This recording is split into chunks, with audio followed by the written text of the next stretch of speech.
Thanks for joining tonight, everybody. My name is David Olson. I'm the Director of Education at Retro Report. I'll tell you more about Retro Report here in the moment. In a moment, I'm joined this evening by the wonderful and talented Hannah Berk. Hannah, would you like to introduce yourself?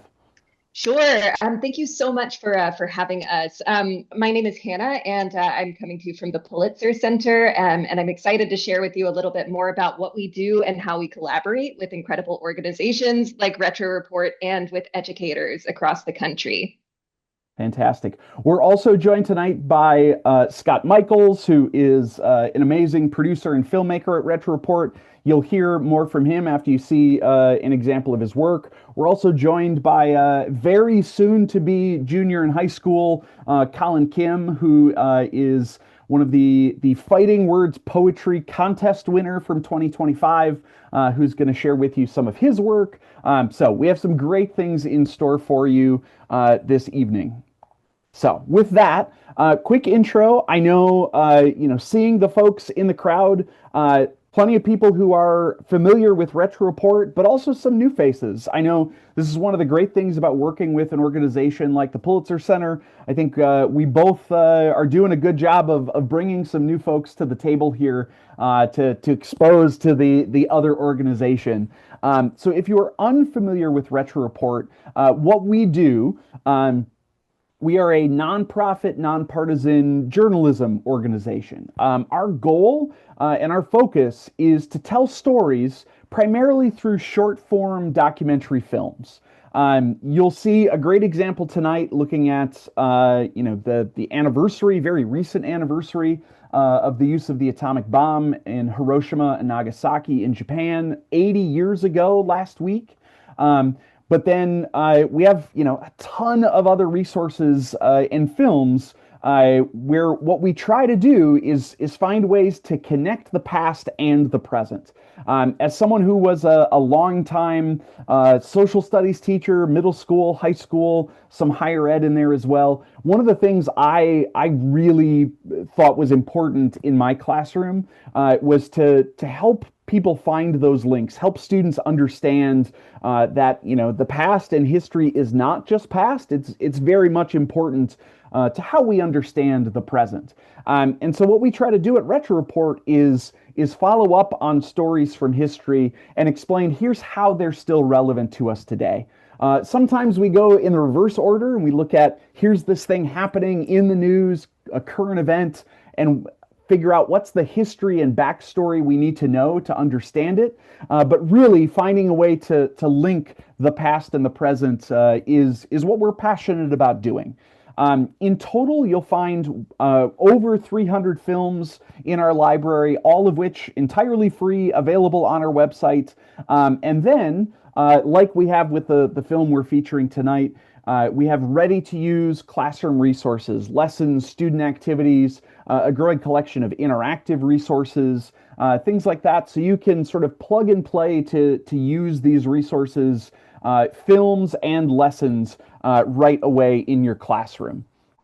We have things sort of across the social studies spectrum, whether you're teaching history or civics, geography, economics, psychology, but also things that are great for English and ELA classes. We're going to share one of those resources and lessons tonight. Some great things for science and elsewhere. So if you're joining us tonight as a social studies teacher, we have a million things for you, but plenty for you also, in this first week back at school to walk down the hall and, tell your science teacher friends, hey, Retro Report has some great stuff for you as well.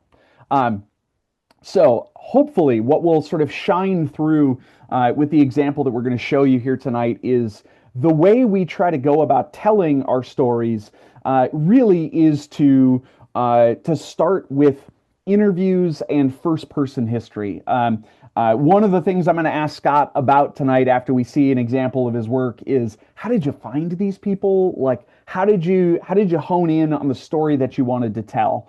I think that's something that we do very well, is tell stories in a compelling, engaging way where as much as we can, we're centering those first person narratives. The price is right with Retro Report. Our videos are nice and short. They are friendly to use in the classroom. The video we're going to watch tonight, we're going to see about 6 minutes of. It's only about 10 minutes total in length. So easy to plug and play and use in the classroom. And hopefully you'll find that with the rest of our resources as well. So, the last thing to know, once we take a look at the example of the film and sort of turn over to look at some of the resources associated with it, you'll see all of our resources are entirely free. I'll show you how to find them and navigate. The one thing you do need to do to be able to access our lessons and activities is just create your very free Retro Report account. I know Isadora, my colleague at Retro Report, put a link in there. There you go. She's got it in there again. So you can click on that. If you haven't yet created your Retro Report account, please make sure you do so. That'll ensure you have access to all of these things. With that, Hannah, we want to know more about the Pulitzer Center. Thank you so much, David. And thank you all for being here, especially at the start of an incredibly busy school year. I'm so inspired to see how many places people are joining us from and folks starting to connect with each other in the chat here. And I'm looking forward to hearing your feedback on these resources and what is inspiring to you. So if it's feeling like a lot of resources that you're hearing about right now, do remember you are going to have this compendium of slides. You'll have links after this webinar, but we want to give you a little bit of background to start off. So the Pulitzer Center is a journalism organization, a nonprofit that works with folks all over the world. And our mission, broadly speaking, is to champion the power of stories to make complex issues relevant and inspire action.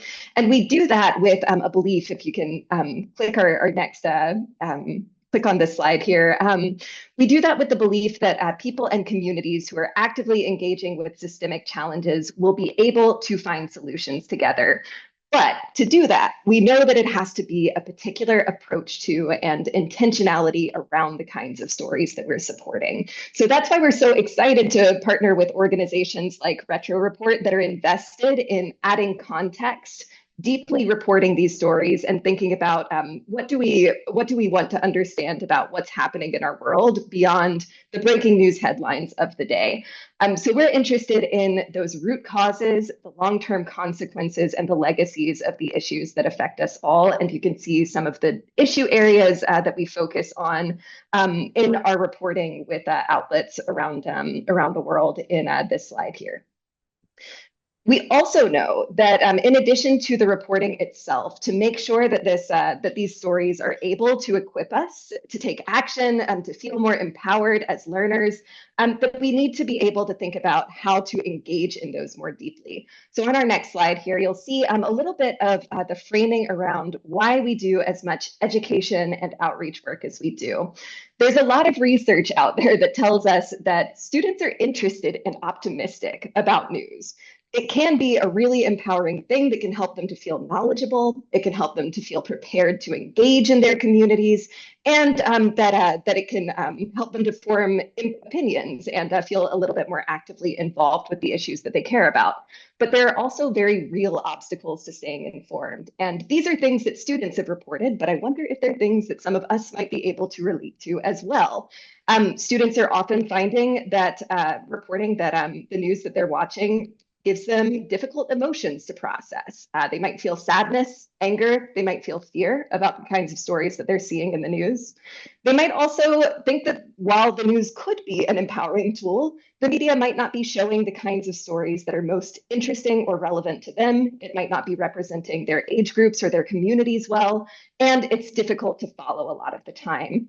So what we're interested in at the Pulitzer Center on our education team is thinking about how we can form part of that bridge between what news could be as an empowering potential for students that can help them take action and be part of their communities and make the world a better place, and what we're actually seeing on a day-to-day basis with barriers to media literacy and to engaging with that news. So on our final slide here, our education programs and resources at Pulitzer aim to cultivate this curiosity, a feeling of information, empathy, and engagement with students and teachers by connecting them directly with this journalism that we support and the journalists who cover it.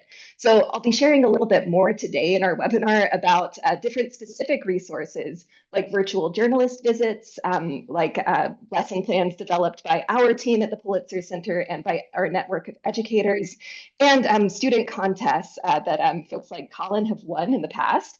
We'll share a little bit more about how you can get involved with those. I'll turn things back over to David to get into our specific story of the day. Excellent. Thank you, Hannah.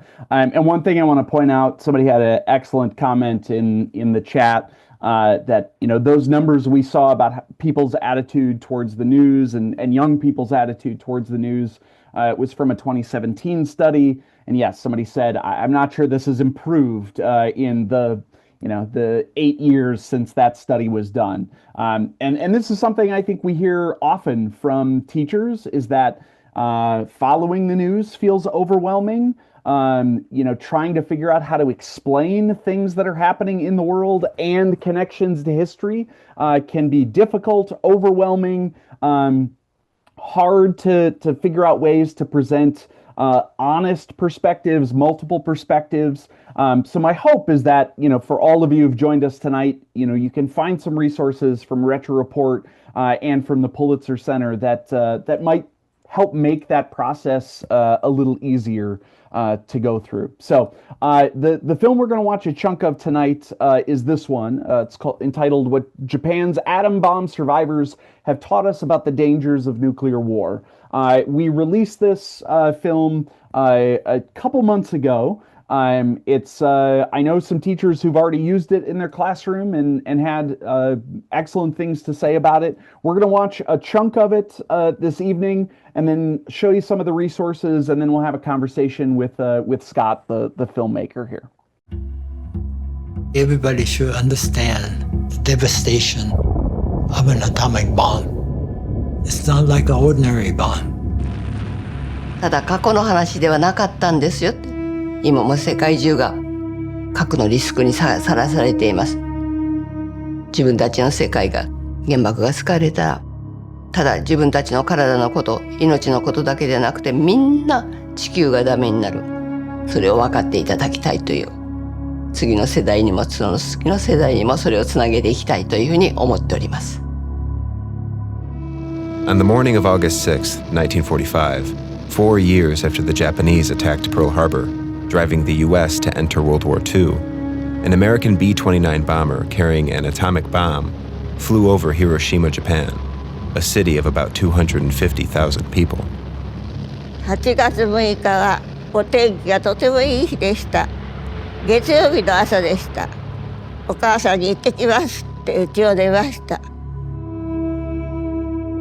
Around 8 o'clock or so, there was a warning that B-29 was coming towards Hiroshima. So my brother and I said, let's go on top of the roof to see if we could watch the vapor trail. それで私は学校に行きました。それで先生が今日はあまりにも暑いので少しじゃあ木の陰に行ってでも休みましょうという休憩時間になったんです。それでみんな B29 だーっと男の子たちが指さしたので私も空を見上げました。綺麗だなと思ったんですね。高く B29 飛んでました。でちょうど私たちの頭の上で U の字が引き返したんですね。飛行機がスーッと書いたの綺麗だねと言った途端もう何も見えなくなったんです。ピカッドーンすごい音がしてそのピカッっていう光はそれはマグネシウム雷の光あれが一面に白っぽい紫のような私はすぐ耳と目と口を押さえて鼻を押さえて口を開けてうつ伏せました。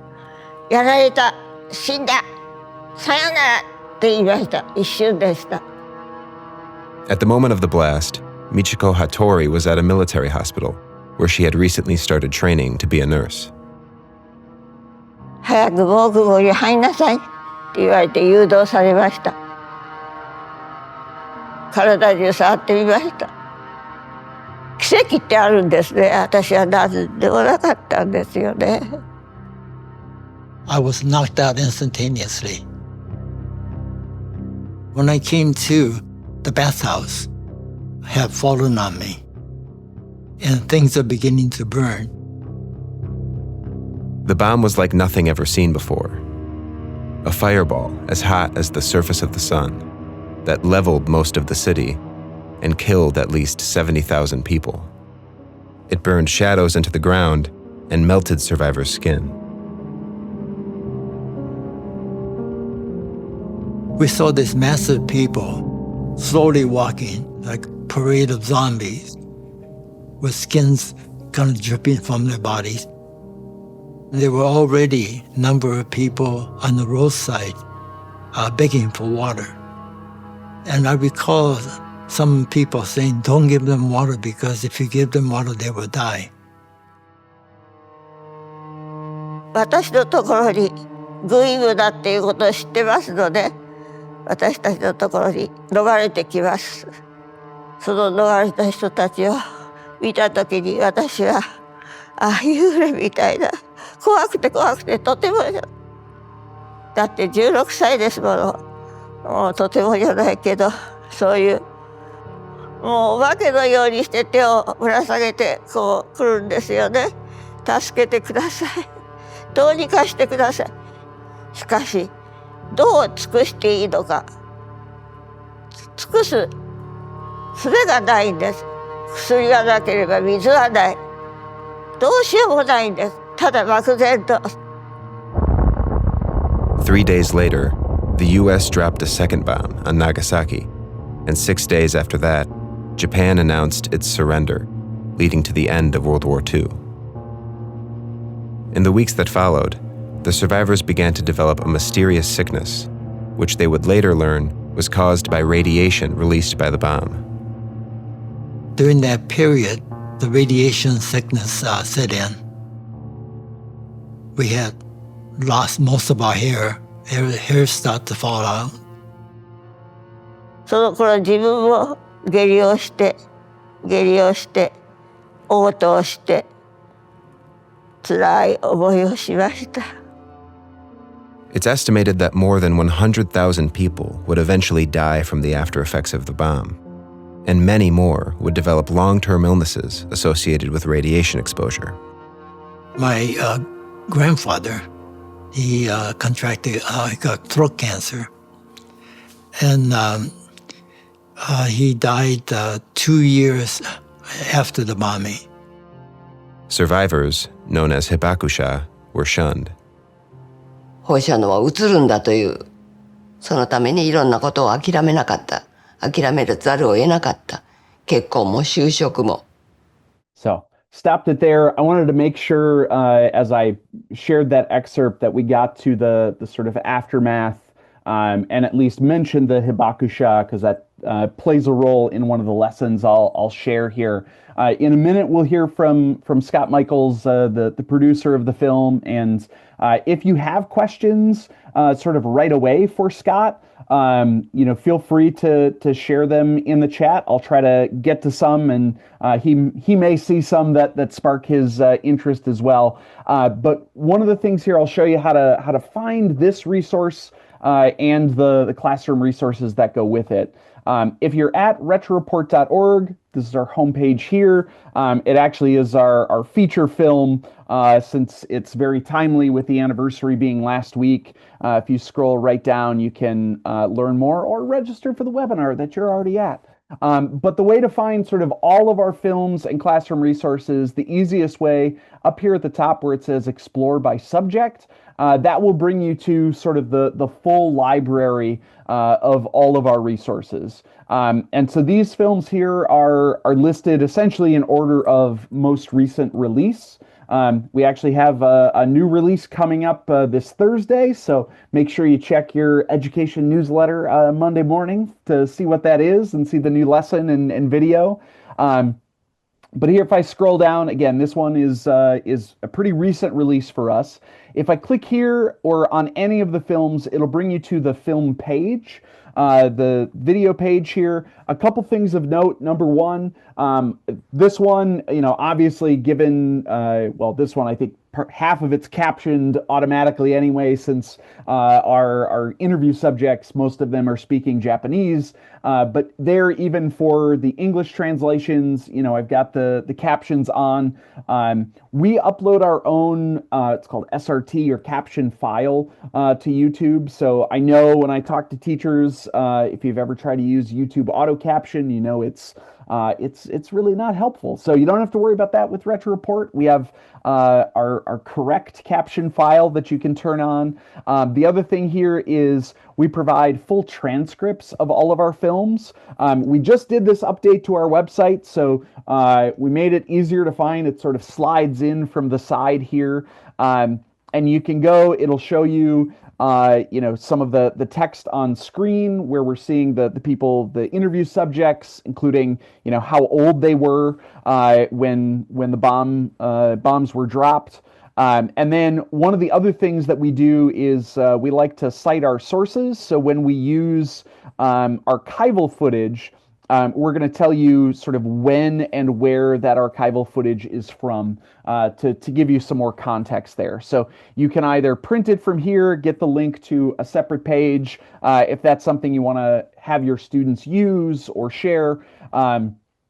Again, this video also, we went through and provided Japanese captions as well. So if that's something that fits with your school community, you can also watch this with the Japanese captions. As you scroll down, you'll find the two different lesson plans that are connected with this. So here, the Hibakusha voices. This one is more set for a English ELA class. And then the other one here looks at essentially sort of the decision making that governments went through in deciding whether or not to use the bomb. And so here, when we're on the lesson plan page, some of the things you'll find, you can very easily download the lesson plan or the student activity. If you scroll down, you'll actually find a full description. It'll tell you what courses you might use this with, how long will it take, what are my essential questions and objectives, all of those sorts of things. And then when we click on the actual documents here, what you'll see is the Google Doc will pop up. The lesson plan, this is the teacher-facing document. This is actually what you saw sort of reproduced on that web page. And then probably more helpful is the student activity. This is the student-facing document. The important thing to know here is this is in a Google Doc. So if you want to use this with students, it's as easy as clicking File, make a copy. You can then make whatever changes you'd like to the lesson, whatever adjustments, additions, subtractions, to make it work in your class. Here, the social studies focused lesson has some students do some background thinking about what they already know about this period and the use of the atomic bomb. There are some questions that go specifically with the film, and then has students in small groups basically go through a sort of philosophical analysis of the use of the atomic bomb.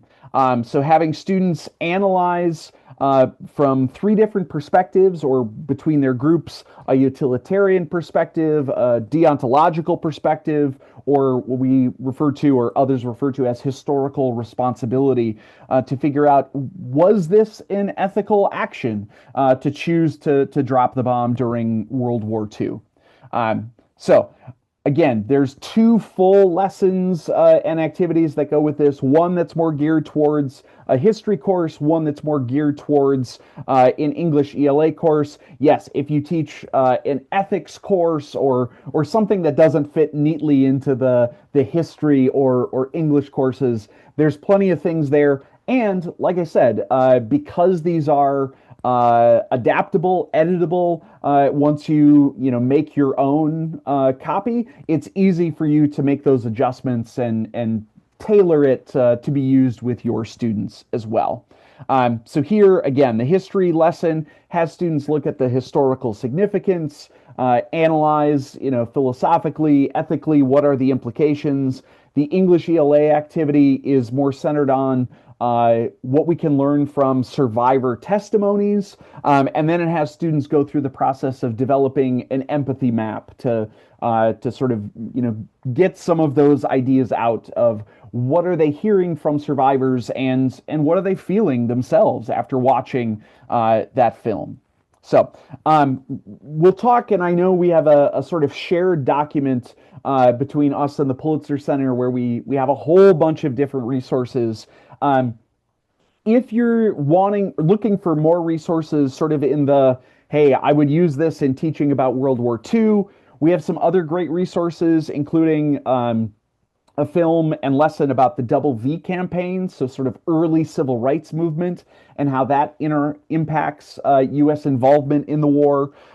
We have a great feature-length film looking at an amazing Holocaust survivor named David Wisnia. This film, How Saba Kept Singing. We have a great one about Japanese American incarceration and the effects of internment camps on those folks. If you're looking at this, if you're the teacher who teaches ethics, or if you're looking for more resources focused on peace, ethics, sort of obligations in humanity that we might have to each other, we have a great film looking at wartime refugees and how the U.S. has interacted with and treated wartime refugees over time. We have a great film looking at forced mental health treatment. This, again, something that's very timely as we're, looking at things like what's happening in Washington, D.C. now with trying to sort of clear out where unhoused people are living and sort of giving them the option of go into treatment, go to a shelter, or go to jail, right? How do we make those decisions as a society, as governments? What are sort of the ethical and moral considerations that we're interacting with? So some great resources. I know Hannah in a few minutes here will be sharing some additional resources on her end as well. So at this point, I want to introduce Scott Michaels, who is a senior producer at Retro Report. I'm going to stop sharing my screen so you can see him, much larger there. But Scott, I would love to sort of start with knowing, how did this film come about? Why this story, and how did you end up on this path? Sure. Well, first of all, thanks to everyone for coming. I think we wanted to do the story for a few reasons. All of our films, as you said, are all about connecting the past and the present, finding ways to make history feel relevant to the world. So it came about because we knew that the 80th anniversary of the bombing was coming up, and that 80 years later, the risk of nuclear war is thought to be rising again. So we wanted to go back and tell the story of the only time atomic weapons had been used in war and used against the civilian population. We often include historians and other experts in our films, but I think in this case, we really wanted to see if we could make the film entirely from the perspective of the survivors.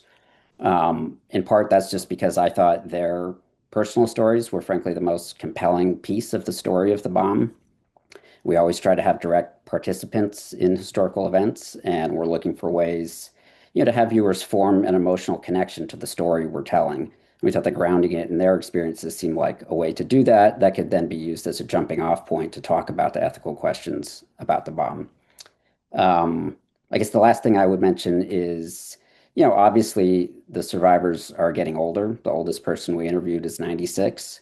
We had planned to film interviews with two other people, but they had to cancel at the last second because they were in the hospital. So I think it just seemed important to document their experiences while they're still able to tell their stories themselves. And how did you find these individuals? I mean, obviously you are based in California. I'm not sure how extensive your travel is to Japan. How did you come across these folks and figure out who you were going to interview? Yeah, so I mean, there are a handful of associations of survivors, both in the US and in Japan. They work with survivors. They advocate for compensation and better health care. And then there are a few peace advocacy groups who also work with survivors. So I started by reaching out to several of them. They were able to put us in touch with a couple people. And then they in turn introduced me to some other survivors, and things sort of start to snowball once you kind of have a foot in this world and this sort of tight-knit community of people. Um, the other thing I did to find them, which is not really the most efficient thing to do, is there are a lot of oral histories that are housed in various universities, and I went through a bunch of them, picked out ones that seemed most compelling, found their names, and then went out and tried to find them. So I was able to find a few people that way. Um, I think I was in touch with maybe 10 or 12 people, and then we narrowed it down to the four people who were in the film. And we were looking for people who, have really distinct and specific memories of what happened and who are able to recount their story in a really compelling way.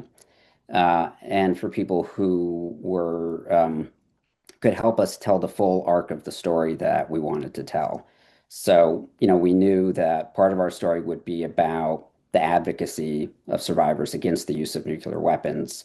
So we made sure to include some of the leaders of these advocacy groups, or some people who participated in their work, so that they could talk about sort of the contemporary work and the contemporary relevance of what happened 80 years ago. And it turned out several of the people we interviewed were part of the group that won the Nobel Peace Prize, I think about a month before the film was finished. Yeah, there was a sort of wild coincidence there. I mean, maybe not coincidence, but I know when that word came down in December of who won the Nobel Peace Prize, one of the first things I did that morning was send Scott a message, be like, "Have you talked to any of these people? I can't believe this is the film you're working on." And Scott messaged me right back and assured me like, "Oh yeah, we're on it. I've talked to like half these people, so we're we're good to go." A great question that came in from Greg Stewart was, as we saw, you talked to a whole bunch of folks. You ended up narrowing in on four. As you were editing and sort of winnowing down, were there any things that you were really sad to sort of leave out in telling this story? Yeah, I mean, we do a lot of work and gather a lot of material to make a 10-minute piece. So there are always lots of things that I wish we could include. So two things that come to mind is, the Howard Kakita, who's the man who's speaking English, had just a really incredible story just on his own. He's American. He went with his parents to visit his grandparents in Hiroshima when he was like, I don't know, 2 or 3 years old. His parents ended up coming back to the States to deal with a business issue. And while they were there, the war started, and his parents were sent to the internment camps here, and he was stranded in Japan for 6, 7 years and went through the bombing. And then he had lots of other stories. He had a son who died from cancer when he was 3, and I think he's never kind of gotten past the question of whether or not he was in some way responsible, or the radiation exposure was in some way responsible for what happened to his son. And then there were a lot more details about the way survivors were treated by the U.S. in the years after the war that also had to be cut out. Yeah, I think that was one of the things that really struck me as someone who, has taught about this typically in a U.S. history course from the American perspective of deciding to use the atomic bomb to try to bring the war to an end. Learning about the hibakusha and about the treatment of survivors in Japan was not something that I was very familiar with. What did what stood out to you in sort of learning about the experiences of the Japanese survivors? Yeah, I mean, I had the same experience that I really, before getting into this, didn't know much about the amount of discrimination, the amount of prejudice that they faced, and the ways in which the bomb, really shaped their entire lives, where they worked, who they married, which was really sort of heartbreaking to hear about. So we wanted to make sure to include that. One of the other things that really struck me, which is maybe obvious, but all of the survivors who are still alive were kids at the time that this happened. And in many cases, the bomb is actually their earliest memory. So that was something that I really wanted to make sure to highlight and incorporate, which we did, by pausing on them to indicate their age, and including small things like talking about going up on the roof to watch the vapor trails, which is something that you could imagine a little kid doing, thinking the planes were beautiful, things like that. Even small things that would indicate kind of the perspective of a child. Yeah, that's it's very powerful and comes through pretty clearly in the piece. Um, what sort of hurdles did you encounter trying to work sort of across the Pacific on this?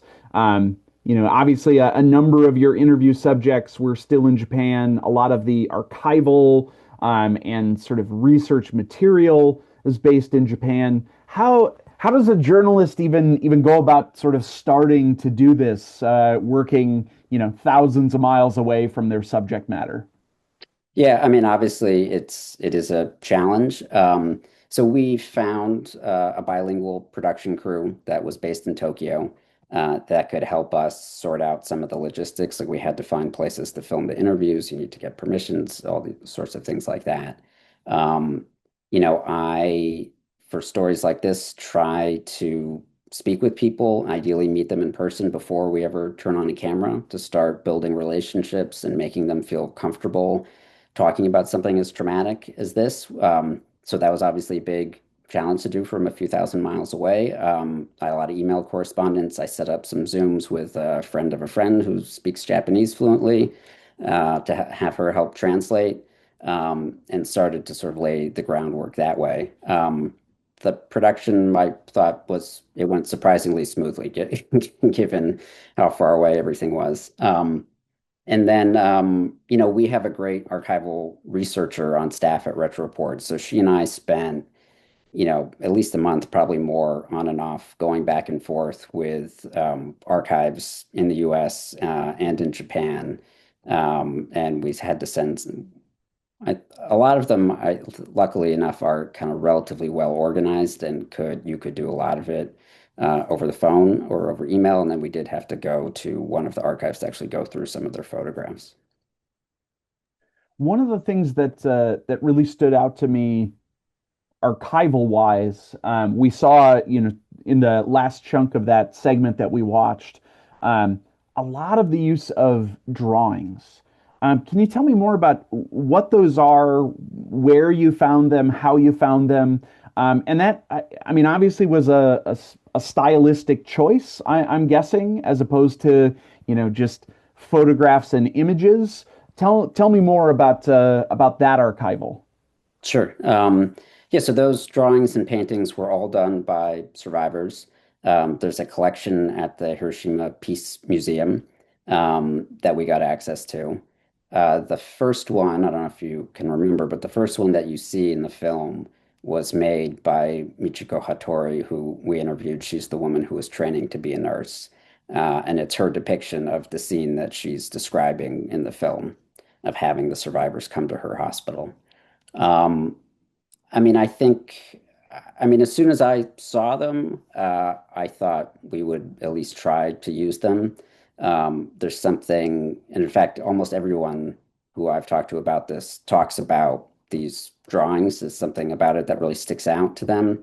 And I think, with something as horrific as the bomb, I kind of think less is more, and there's something that's more powerful about seeing the artistic representation, through the eyes of the survivors.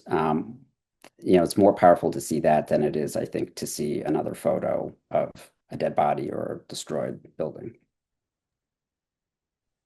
That's yeah, I think it's a wonderful touch and certainly something powerful and something that I think students will connect to because it's out of the ordinary, but certainly very vivid, colorful, and easy to connect with. One of the questions we had in the chat from Vashon asked, I think referring to George and your stories about his obviously very unusual circumstances. Any plans to go back and try to expand on his story for another film? I'm not sure. I mean, I would like to actually. I thought about it, but Yeah, I don't know. No decisions yet, but I think it would be a compelling film on its own just to hear about Howard. Excellent. Another question in the chat from Janine says, were you able to go into the Japanese archives to research the immediate post-Hiroshima news reports? She says she's curious as to what information the Japanese government allowed newspapers to report about the atomic bomb blasts. Yeah, so unfortunately, no, we didn't get a chance to do that. But I will say that so the US government obviously took control of Japan almost immediately after this and set up a very stringent censorship regime. And they did not allow communication or really anything to be published about the effects of the bomb in Japan.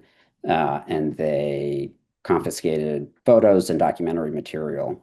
Um, so, most of the reporting about what happened in Japan came out years later. I mean, I think there were some initial reports that a new type of weapon had been used, and some sort of rumors, but like the only real in-depth descriptions in the Japanese press came out years later. And in fact, in the film, it's not about text records, but there are two photos of people on a bridge there. Those are the first known photos of the aftermath of the bomb in Hiroshima, which, as I understand it, the photographer managed to develop his film without a dark room, sitting outside at night. And when the US confiscated photos, they didn't take his negatives. And so they survived and were published, I think, 7 years later. Wow. Anything else that you felt you learned from your interview subjects, things that sort of stick with you all these months later? Yeah, I mean, the thing I mentioned just about their experiences as children, and then, they all struck me as quite resilient people, and obviously I think you could see from the interviews that the trauma is still pretty close to the surface, but a lot of them talked about finding purpose by telling their stories, by warning, especially young people, teaching them about the consequences of nuclear war. And I think going along with that, sort of speaking in broad strokes as a producer, journalist, and filmmaker, what is your approach in sort of trying to tell either big picture stories or individual stories?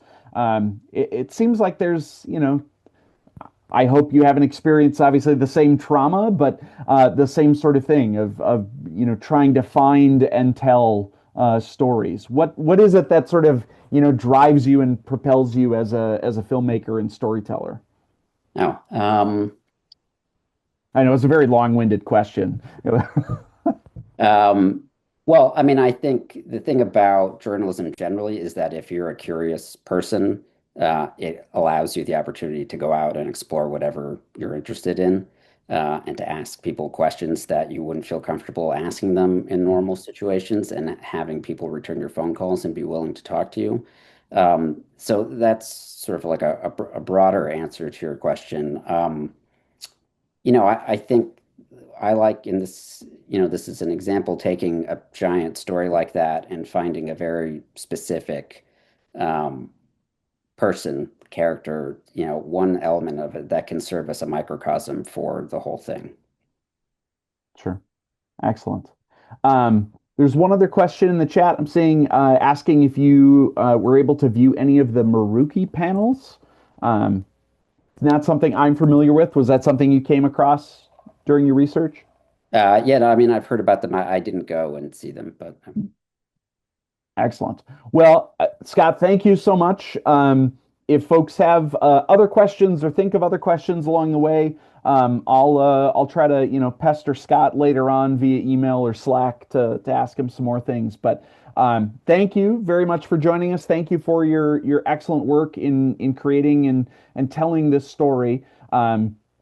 Scott has to go run and pick up a kid from camp. So something that I'm guessing others of you in the room might be able to relate to here. So thank you so much, Scott. thank you. Thanks so much for having me. I appreciate it. Absolutely. All right, we're going to turn next to. We'll turn it over here to Hannah and Colin here momentarily. But as I pass it over, we'll show here. Colin is just what a little over a week shy. I'm sorry, I'm rubbing it in from starting his junior year at Harvard Westlake School in Los Angeles. Probably just down the road from Scott. You can wave to him on your way to school in a couple weeks here. And Colin was the winner of the Pulitzer Center's 2025 Fighting Words Poetry Contest. Hannah's going to tell you more about that. Colin is going to share about his amazing poem. I'll turn it over to you folks. Thank you so much, David. And Colin, thank you so much for being here and for adding this perspective to the conversation. We are really excited to have you sort of, while you and I are in conversation, this is also in conversation with this story and with Scott Michaels' reporting. And what this contest aims to do, the Fighting Words Poetry Contest that we hold at the Pulitzer Center every year, is to think about our relationship to the news and to different major issues that impact our communities and our lives, and to think about how we can use art, and in this case specifically poetry, to make those personal and critical connections to these stories. So I'm so grateful to you for bringing that into the room today. And before we get started, I just want to ask you, could you just share a little bit about yourself, where you're based, and maybe how you're planning on spending this last week of your summer before you're back in school? Yeah, for sure. Yeah, thank you for having me. Yeah, so my name is Colin Kim. I'm based here in Los Angeles, California. Yeah, and I'm going to be a rising junior. I'm not excited for that. It's going to be the hardest year of my life. So, yeah, yeah, pretty scared for that. I mean, otherwise, just last week of summer, I'm planning to surf a lot, because it's something I love to do here. And I just haven't been able to do it that much this summer because I've been super busy. But yeah, really looking forward to surfing more. Um, during like the last week of summer. So yeah. Willing you time for that. And folks, let's all send Colin good energies for the start of the school year. I know we're all kind of in that boat together in this room. And what Poems for Fighting Words do is they students choose any Pulitzer Center supported news story from our archive of stories from the last 19 years. And they draw out lines, words, and phrases from those stories that capture the feeling of that story, important information that they want to communicate about that story, but also make it the student's own, and expresses that particular perspective, that particular voice. So, Colin, I want to ask you to just share with us a little bit about why you chose this story, what resonated with you about the kind of content and the themes that we heard about from Scott and saw in this film. Yeah, for sure. So I mean, initially like this time where I was writing this poem, I'd recently watched like a documentary about Hiroshima and Nagasaki, the atomic attacks that happened during that time. Um, yeah, and I saw the contest. I went through the guidelines. I was definitely looking through some news articles, and I also kept in mind that it's almost like 80 years, I think, that anniversary. And yeah, I think like the atomic attacks on Japan is something I hold pretty close to my heart because my great grandfather, while I do come from Korean heritage, my grandparents spent a lot of their early life in Japan. My I'm great grandparents talking, and yeah, and when he was alive, my great grandfather told me stories about just the atomic attacks and what it was like for him. He was not in Hiroshima or Nagasaki at the time, but just like that, like just like the atmosphere in that time, 1945, the end of World War II.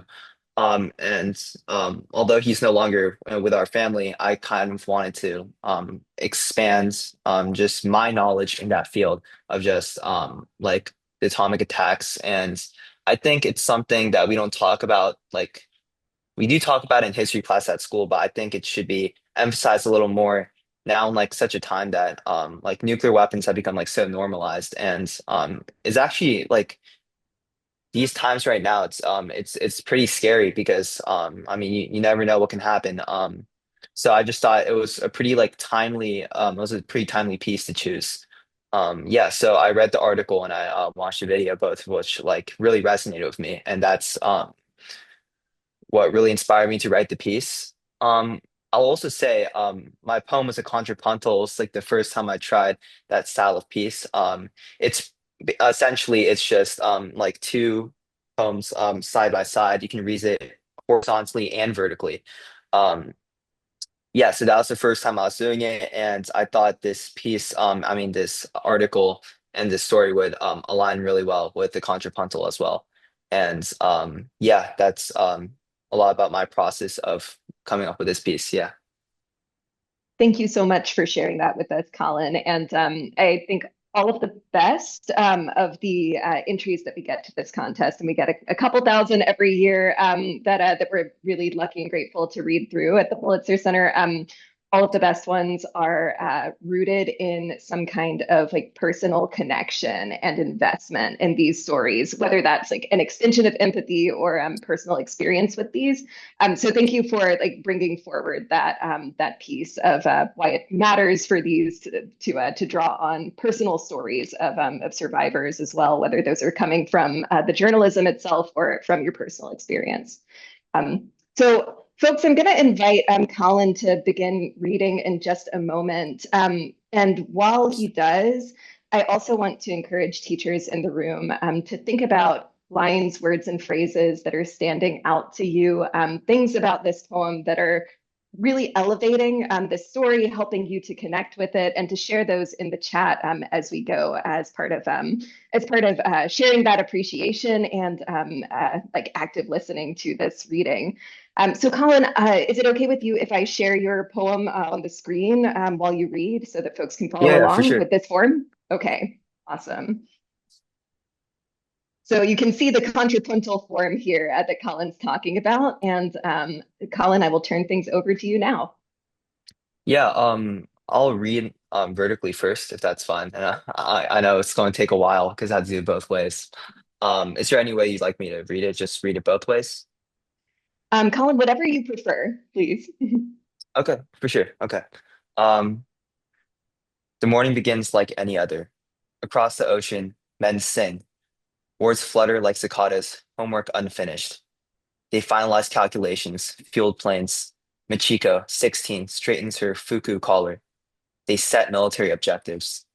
They split the sky open with a successful detonation, shattering cloudless blue over Hiroshima. They end the war decisively. Time divides, before, after. History divides, before, after. The sunny morning turns a single B-29 looming into a tempest of devastation. At 31,000 feet, uncontested sky, the ordinary becomes impossible. In seconds, the impossible becomes ordinary. Papered sakura burns, skin burns away, ikigai. Parameters within expected range. Generations of stone burn, young metal burns. The fishing yield matches predictions. The water whispers death. Okay, of radiation dispersing with calculated precision. Children drink by the Ota River. Photographs document the fact no one tells them it's lethal. The mushroom cloud maintains perfect form. No one knows what radiation is, yet scientists study initial exposure effects. Survivors rebuild their lives inside. Official reports classifying disfigurement, radiation, casualties necessary, sickness, and severe social stigma. They claim for greater victims. Hibakusha rekindle their purpose in isolation as test subjects provide valuable data reminding others about radiation exposure, what everyone wishes to forget, advancing our glimmering understanding.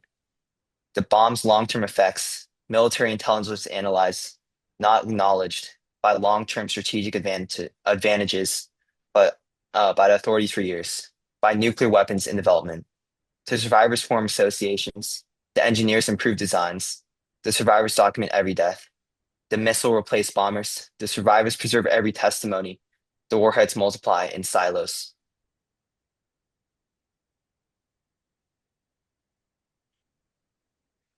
Masako Wada grows old. Generals grow old planning as she testifies. We still have two defense contractors grow rich with major demands. She tells the world.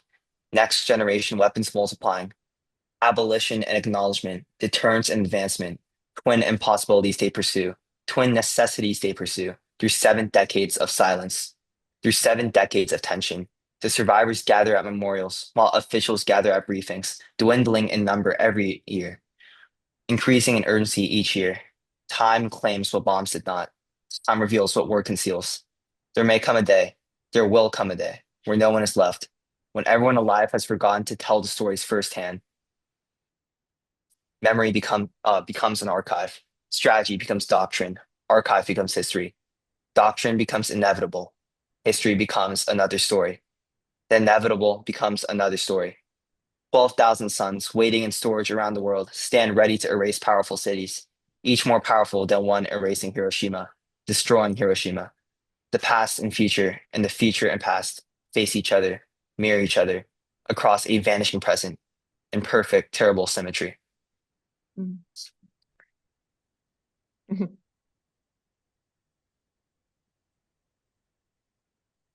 Thank you so much, Colin. And Yeah, of course. folks, yeah, I know we're off camera, but we're snapping and appreciate you so much. I'm leaving this up, folks. There's also a link to explore Colin's poem on your own time in greater depth in the chat as well. So thank you for requesting that too. And Colin, as a final question for you, I am thinking about what Scott shared about the images and the artwork that was used as part of the film, and this idea that sometimes creative expression artwork can be a sort of lens in and can help us to get something a little bit more evocative and a different perspective on events than the usual kinds of footage and photos of devastation that we see over and over for especially an event for which there's so much cultural memory and legacy. So I'm curious for you, what do you hope that folks who engage with your poem, engage with this story and these themes take away from it? And if you have any thoughts on specifically what like poetry as a writer can do to emphasize these kinds of stories, would love to hear about that. Yeah, for sure. I think what I want people to take away from this is just kind of like the urgency of memory that we have. Like I think one of like the most valuable things we have in the world after like all the most like major historical events are like the survivors and the witnesses. And like in terms of like Hiroshima and Nagasaki, a lot of the atomic bomb survivors are like very old, and like we don't know if we can have like the privilege of their testimonies like in years to come. And I think it's just really urgent that we can really like savor that experience from them, like in the little time we have that they have on this earth. And also, I think it's really important to like understand like that there's like dual realities. There's people who are like suffering. There are people who are like suffering from all like these effects. They're really like devastated. Their family like in the future and themselves they've just been completely destroyed, and like the duality of that like paired just with people who've kind of perpetrated those attacks, like just like the scientists and the governments that are behind like warfare today. Just like it's really for me it's like just devastating to see that there's just like this really big like duality to warfare and to such devastating events like this, that there's people who view this as a success and there's people who clearly are ruined for the rest of their lives. Yeah, that's what I want people to take away from this. And sorry, it was a pretty a long question, so if you could just remind me what the second part was. Oh no, you very much answered it. I just asked if there was anything in particular, since you are a writer and do so much with literary magazines and things like that. Is there anything specific about poetry that you feel like can especially elevate these kinds of themes and stories? Yeah, for sure. So, I mean, for me, I started kind of going into the creative writing world and poetry just for an outlet, kind of for my emotions, what I what I think about the world. And I think I really recommend it to anyone. Just if there's any story or any experience that you want to like kind of platform so other people can understand, it's one of the best ways you can do it is just put it into words, which is what I always try to do. My parents have tried to encourage me to do, like what my friends have encouraged me to do. And I recommend it for anyone. Yeah, I think like just writing this poem was it was a lot of work, but it was also a very like enriching experience for me. Just because I got to research a bit about Japanese culture and use specific language in my poetry that I like would not have learned if it was not for this piece, which I'm very grateful for. Thank you so much, Colin. Really grateful to you for writing this piece. It is a really it's an incredible achievement, and we're so grateful to you for sharing it with us for the contest and also as part of this event tonight. So thank you for taking part of the final weeks of your summer to be with us. Yeah, of course. Thank you so much for having me. Of course. And with that, I would love to share with you a little bit more about how you can use this kind of framework in your own classroom as a way of engaging with this story and with other related reporting about complex histories and the underlying causes of the issues facing our communities. So we do run student contests at the Pulitzer Center twice a year, and Colin's poem was a winner of our 2025 Fighting Words Poetry Contest. Our next one will open in spring 2026, and we would love to have you be part of that, sharing students' poetry written in response to the pressing global issues and current events of today that are speaking to them. We also are launching next week our Local Letters for Global Change contest, which is an argumentative writing contest where students once again dig into the story of their choice, but address that as a letter to a decision maker in their community and think about how can I make a local and personal connection to the issue that I'm reading about in the news, and what would a solution to this issue look like, and how can I advocate for that?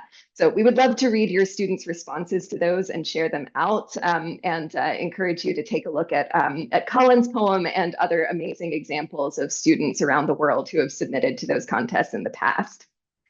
We have just a couple other resources to connect that we'd love to share with you today. One of the great joys of the Pulitzer Center reporting that we're able to share is that, as with Retro Report, all of it exists outside of a paywall. So we have a portal of free global journalism that you can access that comes from outlets that are small local, small international, large scale national outlets, all kinds of different sizes and locations that come together to create a really interesting picture of what's going on in the world and these kinds of underreported systemic issues. So we would love for you to explore those, and also to connect directly with the journalists who are reporting them. So through our virtual journalist visit program, you can request for one of our journalists to come into your classroom and talk more about their reporting process and about the issues that they cover and the history behind them. And Scott's presentation today was such a great example of what that can look like and why it can be so great for students to be able to connect directly and ask those questions too. We also have a lot of lesson plans that, beyond the ones that we've created ourselves at the Pulitzer Center, are generated by our network of amazing educators who are testing these in their classrooms, sharing their student work, sharing their lessons learned, and then putting that pedagogy and curriculum out into the world. And we have opportunities for folks in this room who might be interested in doing some of that teacher testing themselves. So just today in our newsletter, we launched our call for applications for our 2025 Fall Teacher Fellowship Program, which will focus on global health issues. And we would love to receive applications from you folks, or let us know if you have any questions about that. And also to check out some of the amazing unit plans and lesson plans that teachers have created over the years in response to all of these different major systemic issues, from peace and conflict to different human rights issues as well. And finally, we have mostly put together here a little compendium for you to return to for links, because we know that there are a lot of resources that we're sharing today. But we want to end with on the Pulitzer Center side with highlighting this Retro Report and Pulitzer Center partnered resource that is available. David walked through some of the amazing full lesson plans that have been created for this story about the bombings at Hiroshima and Nagasaki. And this resource guide will contain those, and also some contextualizing additional resources that we would welcome you to check out and see how they might apply for your classrooms. So in addition to the full lesson plans, you'll find reporting from both the Pulitzer Center and from Retro Report that gets into different relevant areas that can provide additional context. And these contextualize both specifically World War II resources, but also broader kinds of peace and conflict questions around the world that can allow you to do geographical comparisons, and also student-led journalism projects, and thinking about media literacy and how students can take some of the structures used by Scott and the reporting team at Retro Report and apply that to telling underreported important stories and histories from their own communities. So we would love to connect with you all about these resources, and are available to you to talk through a little bit more about how we can collaborate together. But I will turn things back over to David to get us into our Q&A.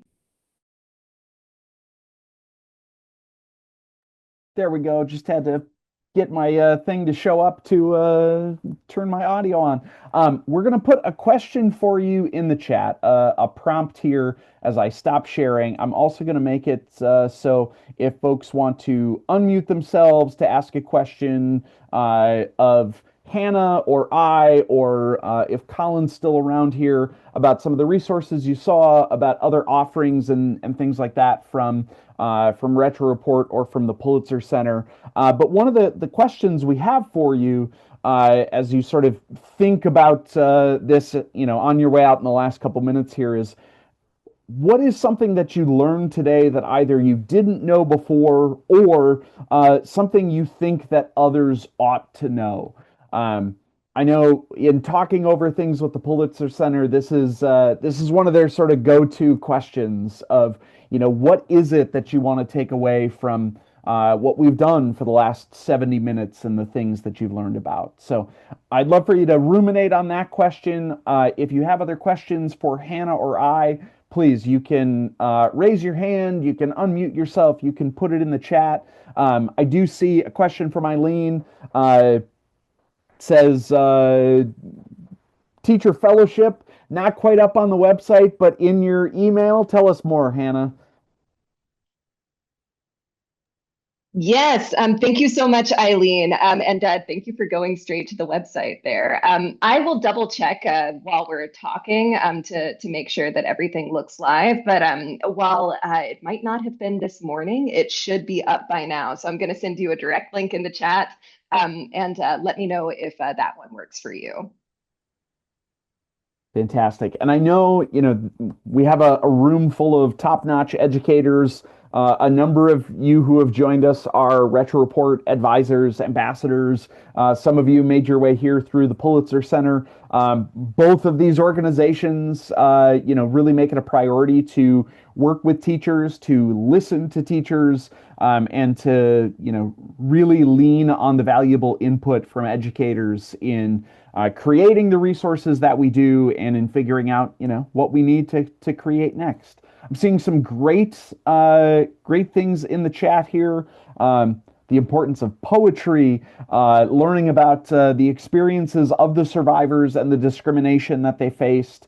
Being cognizant, it says not only talking about the event, but also discussing what happens after, right? That, for those of us history teachers in the room, history doesn't stop with those world-changing events, right? It keeps going, and often there's things we can learn in that immediate and long-term aftermath. So these are excellent. Yes, definitely finding ways to use some of those drawings.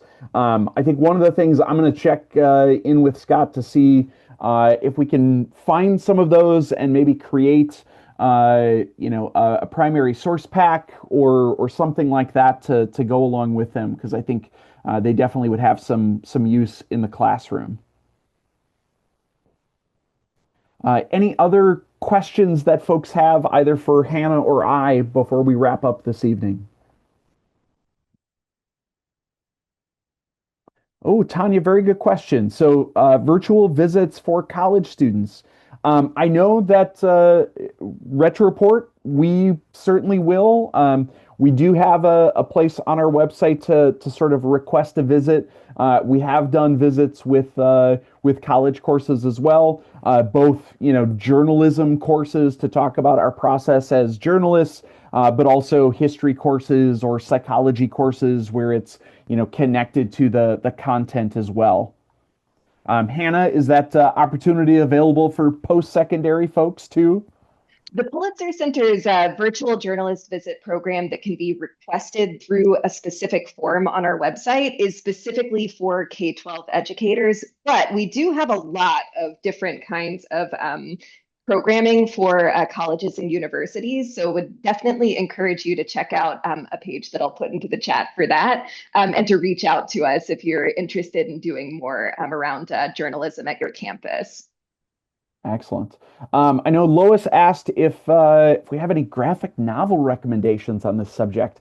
Unfortunately, I'm not sure I know of any. I know of plenty sort of around World War II and issues writ large. I know I had mentioned one of our films about Japanese American incarceration, and I know there's a excellent graphic novel. I think They Called Us Enemy. It's the George Takei.